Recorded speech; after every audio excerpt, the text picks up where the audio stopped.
ওম শান্তি 2 ছেপ্টেম্বৰ 2025 সাকাৰ মহাবাক্যৰ সম্পূৰ্ণ সাৰ কথা।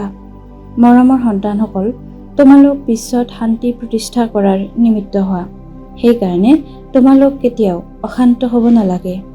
প্ৰশ্ন: পিতাই কোনসকল সন্তানক আজ্ঞাকাৰী সন্তান বুলি কয়?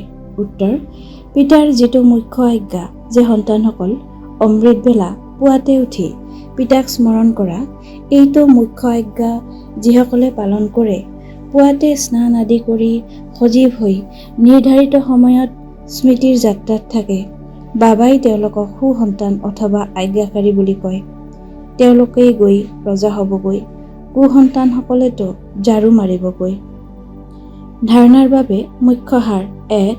সদায় স্মৃতিত ৰাখিব লাগে যে আমি ঈশ্বৰীয় সন্তান। আমি মিলাপ্ৰীতিৰে থাকিব লাগে, কাকোৱেই দুখ দিব নালাগে। 2. ভিতৰি নিজক পৰীক্ষা কৰিব লাগে যে মোৰ দ্বাৰা কোনো বিকৰ্মতো নহয়।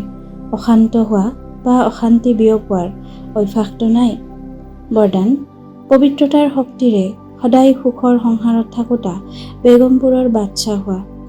বিস্তাৰ: সুশান্তিৰ আধাৰ হৈছে পবিত্ৰতা। যিসকল সন্তানে মন, বচন, কৰ্ম তিনিওটাতে পবিত্ৰ হয়, তেওঁলোকেই মহামান্য আৰু পবিত্ৰ।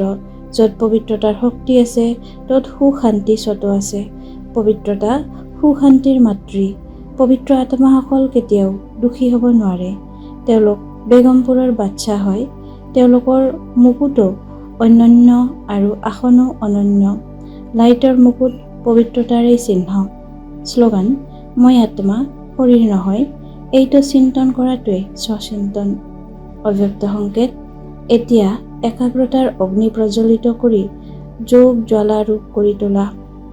শক্তিশালী যোগ অৰ্থাৎ একাগ্ৰতাৰ অগ্নি। জ্বালাৰূপৰ স্মৃতিয়েহে ভ্ৰষ্টাচাৰ, অত্যাচাৰৰ অগ্নি সমাপ্ত কৰিব আৰু সকলো আত্মাক সহযোগ দিব। ইয়াৰ দ্বাৰাই বেহদৰ বৈৰাগ্য বৃত্তি প্ৰজ্বলিত হ'ব।